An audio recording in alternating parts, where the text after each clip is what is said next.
Assalamualaikum warahmatullahi wabarakatuh. Para pemirsa yang berbahagia, janganlah kita letakkan dunia di dada kita. Rasulullah Sallallahu Alaihi Wasallam pada suatu kesempatan menepuk pundak Ibnu Umar lalu berkata kepadanya, "Kun fid dunya ka'annaka gharib aw abiri sabil."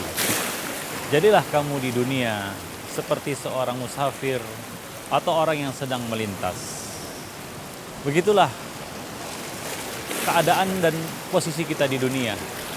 Seperti seorang musafir, seperti seorang yang berjalan melintas di sebatang pohon, kemudian dalam waktu yang singkat dia akan melanjutkan perjalanannya. Dunia bukanlah tempat tinggal untuk menetap. Allah Subhanahu wa taala tidak menjadikan kefanaan ataupun keabadian di dunia ini. Maka dari itu, janganlah kita letakkan dunia di dada kita.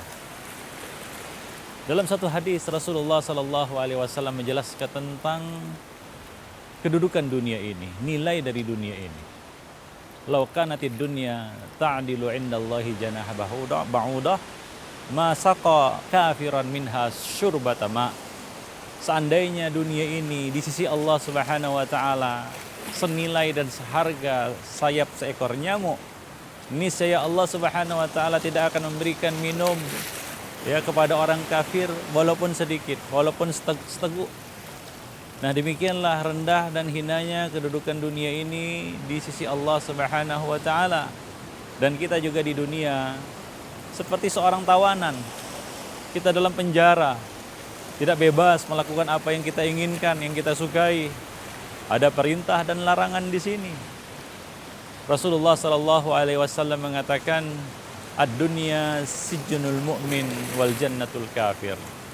Dunia ini adalah penjara bagi orang-orang yang beriman dan juga ibarat surga bagi orang-orang kafir. Karena mereka, orang kafir hidup di dunia melampiaskan hawa nafsu mereka, berbuat sekehendak dan sesuka mereka. Tidak kenal perintah dan larangan, tidak kenal halal dan haram. Sementara orang mukmin ada batas-batas. Dia tidak bebas melakukan sekehendaknya. Ya, ada koridor-koridor syar'i yang harus diperhatikannya. Ada aturan-aturan, ada halal dan haram, ada perintah dan larangan, ada kewajiban-kewajiban yang harus dikerjakannya. Salat 5 waktu, berpuasa pada bulan Ramadan, mengeluarkan zakat dari sebagian harta mereka. Nah, ini merupakan kewajiban-kewajiban yang harus dilaksanakan oleh seorang mukmin di dunia. Maka kita hidup di dunia ini tidak bebas. Tidak seperti orang kafir yang menikmati segala kesenangan hidup tanpa batas. Ada aturan-aturan yang harus kita perhatikan. Rambu-rambu syariat, kewajiban kita menuntut ilmu. Hak-hak yang mesti kita tunaikan. Terlebih hak Allah Subhanahu wa taala. Hak sama kaum mukminin, bahkan hak-hak manusia yang mesti kita tunaikan di dunia ini. Demikianlah seorang mukmin hidup di dunia. Dia tidak bercita-cita untuk tinggal selamanya di dunia ini. Namun dia akan segera bergerak, dia akan melanjutkan perjalanannya. Begitulah. Maka hendaknya kita menjadikan tujuan, kita menjadikan terminal akhir dari perjalanan kita ini adalah surga Allah Subhanahu wa taala, akhirat. Rasulullah Sallallahu Alaihi Wasallam mengatakan, "Man kanatid dunya hammahu, ja'alallahu faqrahu baina ainaihi." Allah Subhanahu wa taala, Rasulullah mengatakan dalam satu hadis, barang siapa yang menjadikan dunia sebagai tujuannya, maka Allah Subhanahu wa taala akan jadikan kefakiran di antara dua matanya. Allah Subhanahu wa taala akan jadikan kefakiran di antara dua matanya. Wa farraqa alaihi syamlahu, dan Allah Subhanahu wa taala akan mencerai-beraikan kekuatannya. Allah Subhanahu wa taala mencerai-beraikan urusannya. Walam ya'ti ilaihi dunya illa ma qad qaddira lahu, dan tidak akan datang kepadanya dunia, tidak akan diberikan kepadanya dunia, dia tidak akan mendapatkan bagian dari dunia ini kecuali apa yang telah ditakdirkan untuknya. Tidak lebih dan tidak kurang. Wa man ja'alatil akhiratu niyatahu, barang siapa menjadikan akhirat sebagai niatnya, sebagai tujuannya, orientasi hidupnya itu akhirat, maka bagaimana? Ja'alallahu ghinahu fi qalbihi, maka Allah Subhanahu wa taala akan jadikan kekayaan di dalam hatinya. Allah akan jadikan kekayaan, ja'alal ghina fi qalbihi wa jama'alahu syamlahu. Allah Subhanahu wa taala akan mengumpulkan kekuatannya. Allah akan mengumpulkan kekuatannya, Allah akan memudahkan semua urusannya. Wa atadhu dunya wa hiya raghimah. Dunia akan datang kepadanya dalam keadaan hina dina, tunduk dunia itu kepadanya. Itu orang-orang yang menjadikan akhirat sebagai tujuan hidupnya. Akhirat sebagai tujuan hidupnya. Demikianlah kita hidup di dunia ini, kalau kita kejar kenikmatan, kesenangan dunia ini tidak ada habis-habisnya dan tidak ada puas-puasnya. Pada akhirnya tidak ada kenikmatan hakiki yang kita rasakan di dunia. Coba apa yang Rasulullah SAW sebutkan di dalam hadis.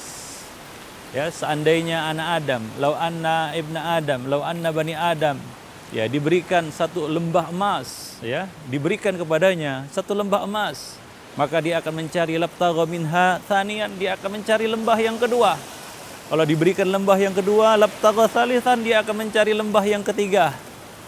Dan tidak ada yang dapat menghentikan, menghentikan seorang anak Adam itu kecuali at-turab, yaitu masuk ke dalam tanah. Ajal datang menjemput, barulah berhenti pencahariannya terhadap dunia ini. Nah, barulah dia menyesal dan dia gigit jari. Barulah dia mengatakan, ya laita, wahai seandainya dulu aku memanfaatkan ya dunia ini untuk meraih akhirat. Maka dari itu Allah Subhanahu wa taala juga mengatakan di dalam Al-Qur'an, ya berpesan kepada kita untuk menjadikan dunia ini sebagai alat untuk meraih akhirat. Allah mengatakan, wabtaghi fima ataqallahu ad-darul akhirah wala tansa nasibaka minad dunya. Carilah akhirat dengan dunia yang Allah Subhanahu wa taala berikan kepadamu. Namun jangan lupa nasib kamu di dunia. Ayat ini menegaskan kepada kita bahwasanya seorang mukmin itu harus menjadikan akhirat sebagai prioritas utamanya. Ya, lalu dunia adalah kebutuhan sekunder. Namun banyak dari kita sekarang ini justru membalik ayat ini, kita jadikan akhirat sebagai kebutuhan sekunder, sampingan kalau sempat, sementara dunia menjadi tujuan utama kita. Padahal sebagaimana disebutkan di dalam sebuah hadis, ya Rasulullah SAW bercerita tentang orang yang paling nikmat hidupnya di dunia. Ya, akan didatangkan nanti pada hari kiamat orang yang paling nikmat hidupnya di dunia. Namun ya qadarullah, dia termasuk penghuni neraka. Dia adalah penghuni neraka. Lalu dimasukkan dia ke dalam neraka sesaat saja, lalu dikeluarkan dia dari neraka. Lalu ditanyakan kepadanya, ya fulan, apakah kamu pernah merasakan kenikmatan? Apakah karena engkau pernah merasakan kebahagiaan, kelezatan? Ini orang yang paling nikmat hidupnya di dunia. Ya, dan qadarullah dia termasuk penghuni neraka. Dimasukkan dia sesaat saja ke dalam neraka, dimasukkan sekali celup saja ke neraka. Lalu ditanyakan kepadanya, ya fulan, apakah engkau pernah merasakan kelezatan, kenikmatan hidup? Dia pun mengatakan, la ya Rob, tidak ya Rob.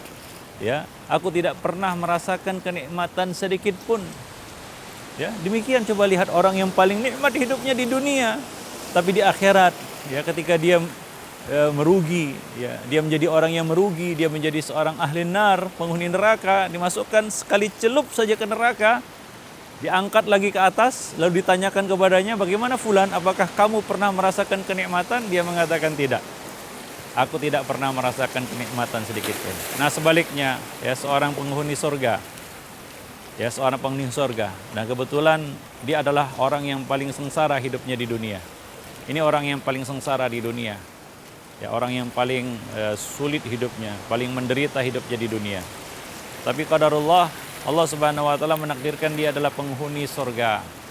Dia adalah penghuni surga. Maka Allah Subhanahu wa taala masukkan dia ke dalam surga sesaat saja. Lalu dikeluarkan kembali dan ditanyakan kepadanya, ya fulan, apakah kamu pernah merasakan kesengsaraan hidup? Apakah kamu merasakan kemelaratan hidup, kepahitan hidup? Dia mengatakan, tidak ya Rob. Aku tidak pernah merasakan kepahitan dan kesengsaraan hidup. Itu baru sesaat saja dimasukkan ke dalam surga. Allah Subhanahu wa taala masukkan dia ke dalam surga sesaat saja, sebentar saja. Nah, kemudian mengeluarkannya kembali dan menanyakan kepadanya, apakah kamu pernah merasakan kesengsaraan hidup? Padahal di dunia dia termasuk orang yang paling sengsara. Dia adalah orang yang paling sengsara, tidak ada orang yang lebih sengsara hidupnya selain orang ini. Akan tetapi, ya ketika dia dimasukkan ke dalam surga sesaat saja, hilanglah segala penderitaan, segala kesengsaraan, segala kepahitan hidup yang pernah dirasakannya dahulu. Nah, demikianlah perbandingan antara kehidupan dunia dan kehidupan akhirat. Maka dari itu sungguh merugi orang-orang yang menjual akhiratnya dengan dunia. Sungguh merugi orang-orang yang menjual akhiratnya dengan dunia, yang kata Allah Subhanahu wa taala di dalam Al-Qur'an, "Wamal mata'ud dunya wamal hayatud dunya illa mata'ul ghurur." Ya, kehidupan dunia itu adalah kesenangan yang menipu. Coba lihat kesenangan dunia ini, ya. Tawa pasti diiringi dengan tangis, ya. Sehat pasti diiringi dengan sakit, ya. Kesenangan pasti diiringi dengan penderitaan. Tidak ada kesempurnaan di dalam kehidupan dunia ini. Ya, di dalam satu hadis Rasulullah sallallahu alaihi wasallam menjelaskan tentang ya kedudukan dunia ini. Ya, seperti orang yang memasukkan jarinya ke dalam lautan. Kemudian dia mengangkat kembali jarinya itu. Lalu apa yang dia dapatkan dari jarinya itu? Nah, begitulah ya. Kenikmatan dunia itu adalah kenikmatan yang semu, ya, sementara belaka. Adapun kesenangan akhirat, ya, kebahagiaan akhirat adalah sesuatu yang kekal abadi. Wal akhiratu khairu wa abqa. Kesenangan, kebahagiaan akhirat itu lebih baik dan lebih abqa, lebih kekal abadi. Maka dari itu para pemirsa yang berbahagia, janganlah kita termasuk orang-orang yang mengabaikan kehidupan akhirat kita. Jadilah kita manusia yang berorientasi akhirat, bukan berorientasi dunia. Sebagaimana yang dikatakan oleh Nabi tadi, barang siapa yang menjadikan akhirat sebagai orientasi hidupnya, maka Allah akan jadikan kekayaan dalam hatinya. Allah akan mudahkan dia, ya, segala urusannya. Allah akan mengumpulkan segala kekuatannya dan akan datang dunia itu kepadanya. Dunia akan datang dengan tunduk dan hina kepadanya. Begitulah orang-orang yang menjadikan akhirat sebagai orientasi hidupnya. Namun sebaliknya, orang-orang yang menjadikan ya dunia sebagai orientasinya, ya, maka Allah Subhanahu wa taala akan menjadikan kefakiran di dalam hatinya, yaitu dia menjadi orang yang takut miskin, takut gagal, ya, takut segalanya. Dia menjadi orang yang takut kehilangan dunia itu, berpisah dari dunianya. Ya, kemudian Allah akan lemahkan kekuatannya. Allah akan lemahkan kekuatannya, mencerai-beraikan segala urusannya. Nah, kemudian tidak akan datang dunia itu kepadanya kecuali apa yang telah ditulis baginya, tidak lebih dan tidak kurang. Para pemirsa yang berbahagia, janganlah kita menjadi hamba dunia, hamba dinar, hamba dirham, hamba al-khamisah, hamba pakaian. Jika diberi kita senang, suka. Jika tidak diberi kita mengeluh, kita marah, kita menggerutu, ya. Ya, kita marah kepada Allah Subhanahu wa taala, menggerutu kepada Allah Subhanahu wa taala. Ya, kita merasa Allah Subhanahu wa taala meninggalkan kita ketika kita tidak diberi apa yang kita minta. Kita tidak diberi oleh Allah Subhanahu wa taala apa yang kita minta. Janganlah kita menjadi hamba dinar dan dirham.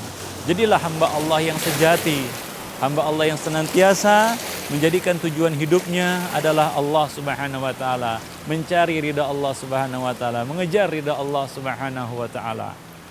Dan demikianlah para pemirsa yang berbahagia, mudah-mudahan Allah Subhanahu wa taala menjadikan kita hamba Allah yang sejati, hamba-hamba yang menjadikan akhirat sebagai tujuan hidupnya, yang menjadikan orientasi akhirat sebagai moto hidupnya, dan menjadikan ya dunia ini sebagai alat untuk mengejar dan mendapatkan kebahagiaan di akhirat. Demikianlah. Wabillahi taufiq wal hidayah. Assalamualaikum warahmatullahi wabarakatuh.